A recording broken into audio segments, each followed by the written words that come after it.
할렐루야. 오늘도 하나님 말씀 함께 대하게 되어서 진심으로 감사하고 사랑합니다. 성경 말씀 보겠습니다. 창세기 37장 26절입니다. 유다가 자기 형제에게 이르되 우리가 우리 동생을 죽이고 그의 피를 덮어둔들 무엇이 유익할까? 자, 그를 이스마엘 사람들에게 팔고 그에게 우리 손을 대지 말자. 그는 우리의 동생이요 우리의 혈육이니라 하매 그의 형제들이 청종하였더라. 그때 미디안 사람 상인들이 지나가고 있는지라 형들이 요셉을 구덩이에서 끌어올리고 은 20에 그를 이스마엘 사람들에게 팔매 그 상인들이 요셉을 데리고 애굽으로 갔더라. 아멘. 오늘은 꿈의 시련이라는 주제로 말씀을 같이 나누겠습니다. 하나님 앞에서 요셉이 2번의 꿈을 꾸었어요. 과연 그 꿈은 어떻게 될 것인가? 하나님이 우리에게 주신 꿈이 있다면 그 꿈이 바로 어떻게 이루어질 것인가? 우리는 고민하면서 걱정합니다. 오늘 바로 요셉이 꿈을 꾸었는데 그 꿈이 어떻게 될 것인가? 시련이 다가와요. 전혀 생각지 못한 시련들이 찾아옵니다. 내가 생각하는 방법이 아니에요. 그럴 때 우리는 어떻게 될 것인가? 오늘 본문을 통해서 말해주고 있어요. 요셉이 당한 이 꿈의 시련은 하나님께서 해나가신 것들을 우리로 보게 만듭니다. 이제 그 과정을 좀 더 깊이 들어가 보도록 하겠습니다. 아버지 야곱이 요셉에게 심부름을 보냅니다. 17살의 요셉은 형들이 세겜에서 양을 치고 있기 때문에 그들의 안전을 보러 갔어요. 왜냐하면 그 세겜 땅은 특별히 디나 딸의 사건으로 인하여서 살육이 있었던 곳이죠. 그래서 야곱이 요셉을 형들에게 보내고 있습니다.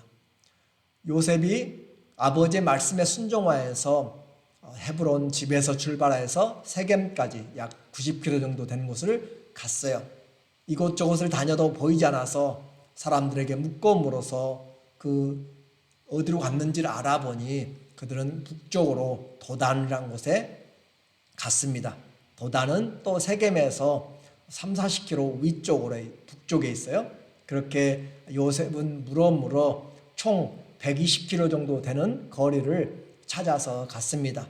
그리고 마침내 멀리서 형들의 양치는 그런 무리들을 보았어요. 그래서 너무너무 17살의 요셉은 마음이 기뻤습니다. 그런데 반대로 양을 치고 있던 형들은 채색 옷을 입은 요셉이 그들에게 오고 있는 것을 보자 그를 죽이려고 살인의 모의를 하고 있어요.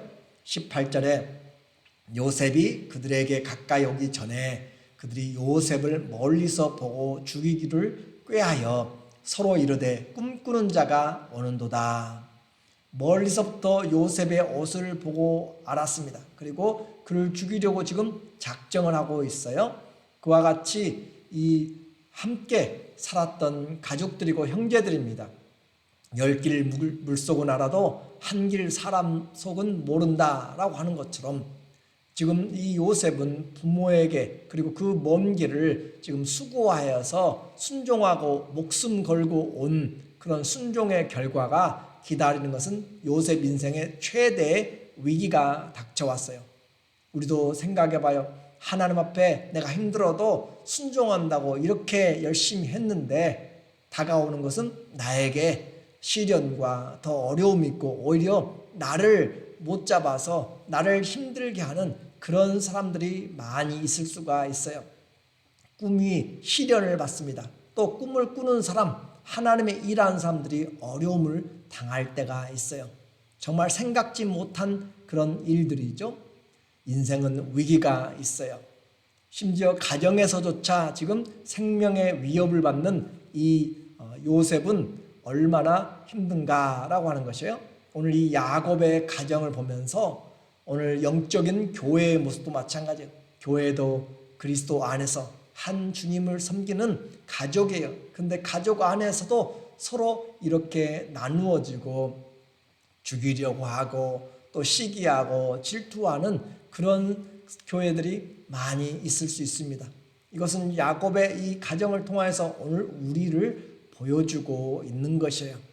그래서 우리는 이것을 교훈 삼아서 우리의 믿음의 공동체는 배려하고 사랑으로 격려하고 위로하고 세워주는 그런 공동체가 되어야지, 말씀을 주야로 묵상하는 그런 공동체가 돼야지 악인의 꾀를 쫓아가고 죄인의 길에 서고 또 오만한 자의 자리에 앉는 그런 악인의 모임이 되면 안 되는 것이에요. 우리에게 성경은 바로 우리에게 적용을 하도록 말씀하고 있습니다. 가지 많은 나무에 바람 잘 날 없다고 하는 것처럼 오늘 이 야곱의 가정에 또 풍파가 일어나고 있어요.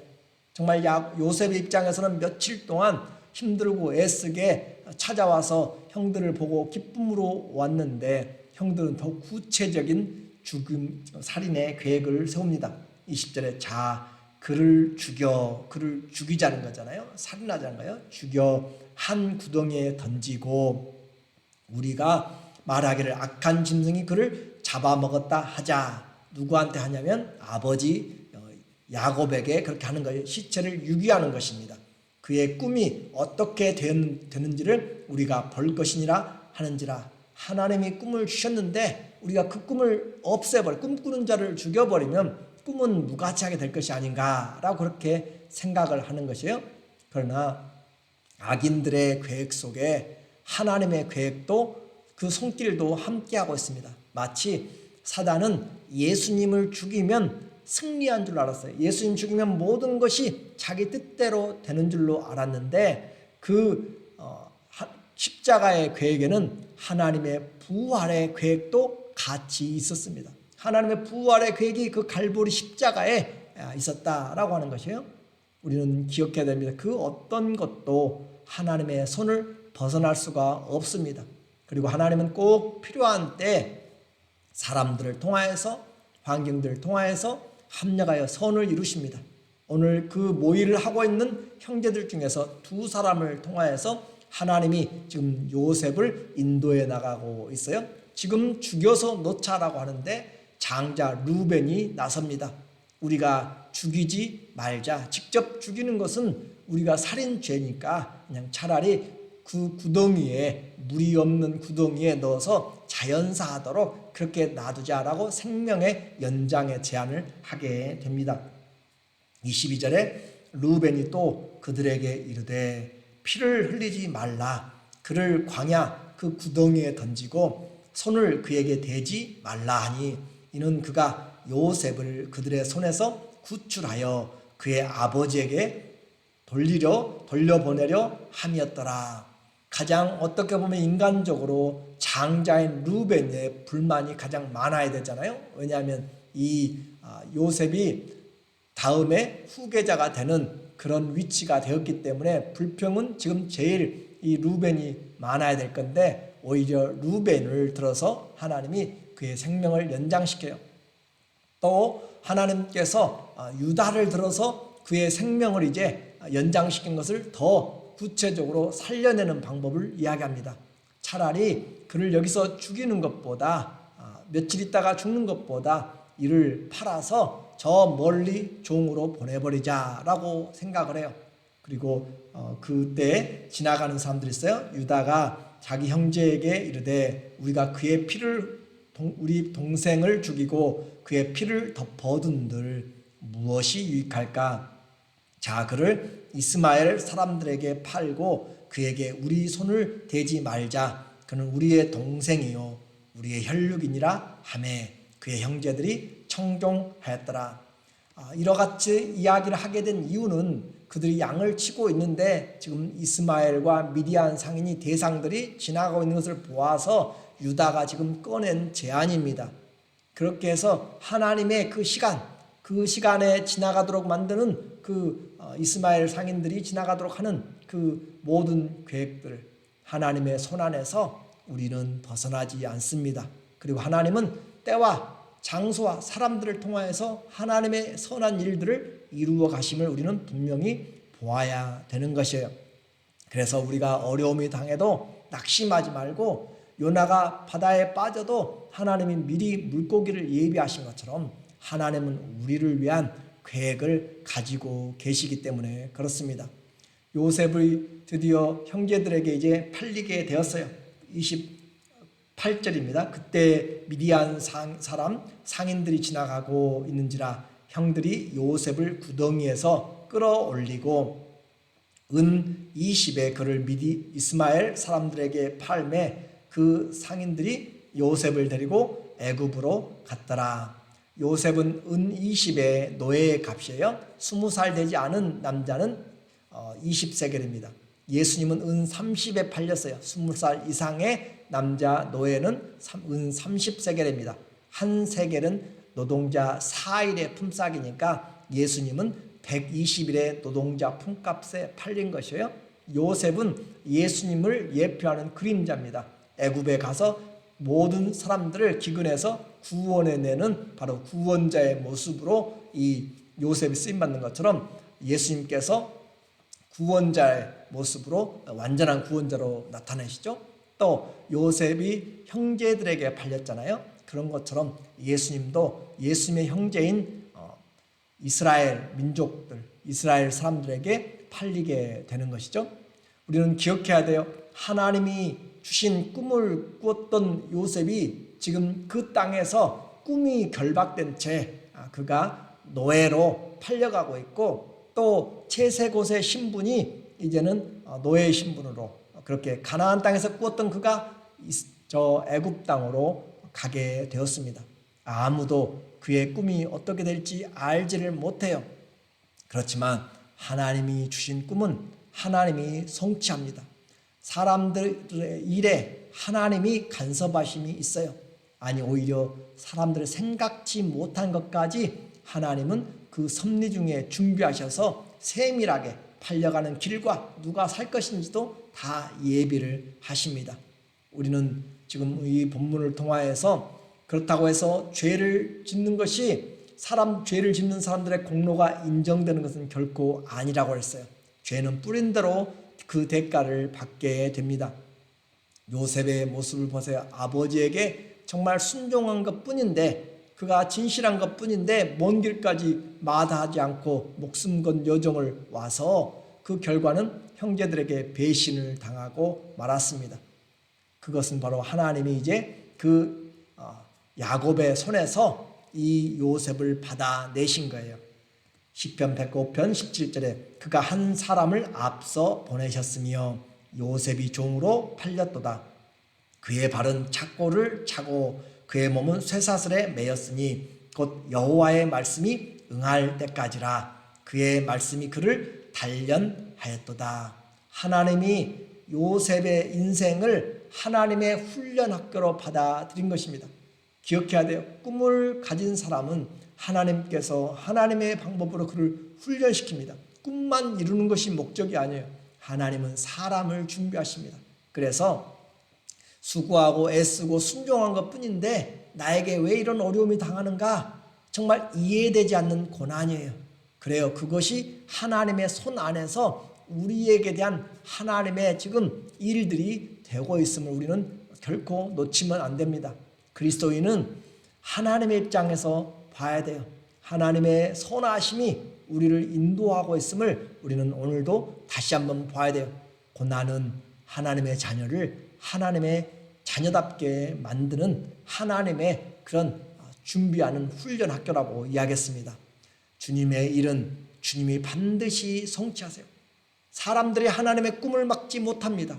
우리는 하나님께서 이 일을 보여주신 것은 바로 우리의 인생에도 시련이 있지만 반드시 하나님의 손에 이끌림 받는 것을 믿는 그 믿음을 주시고자 하는 것이에요.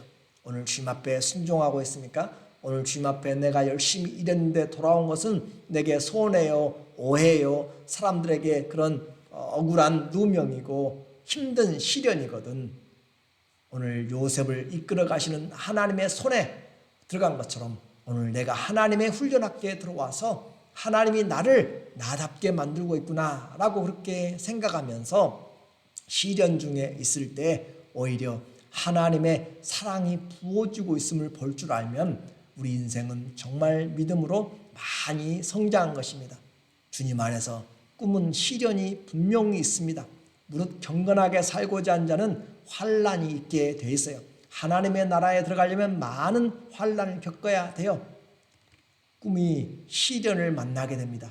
그러나 그 시련은 하나님이 이제 그 비전을 가진 사람을 직접 하나님의 손으로 훈련시키는 하나님의 과정인 것을 기억하면서 오히려 이런 환난이 있기 때문에 꿈이 이루어진다는 사실을, 바람이 불어서 오히려 더 목적지에 빨리 간다는 것을 하나님 앞에 오늘 기억하면서 우리 모두가 다 내게 순종하는데 열심히 하는데 이해되지 않는 고난이 있거든 환난이 있거든 하나님 앞에서 주님의 손에 내가 올려져서 하나님 앞에서 연단받는 사실을 감사하고 오히려 하나님의 사랑을 확인하는 그런 믿음의 사람들로 살아가시기를 예수님의 이름으로 축원합니다. 아멘. 기도하겠습니다. 하나님 아버지, 오늘 꿈이 시련을 받습니다. 그러나 이것은 하나님의 놀라운 은혜입니다. 우리 모두가 다 주님 앞에 순종하고 애쓰며 충성했는데 다가오는 것들이 기대하는 것 이상으로 우리를 힘들게 하거든 하나님 앞에 연단받는 하나님의 손안에 훈련된다는 것을 기억하면서 오히려 더 감사하고 순종하는 귀한 하나님의 사람들 다 되게 하여 주시옵소서. 예수님의 이름으로 감사하며 기도드립니다. 아멘. 오늘 우리의 삶에도 하나님의 손 안에 있다는 것을 기억하고 끝까지 꿈이 어떻게 되는가 보면서 하나님의 손에서 연단받고 소망을 더 풍성히 하시기를 다시 한번 주의 이름으로 축원하고 부탁합니다. 사랑하고 감사합니다.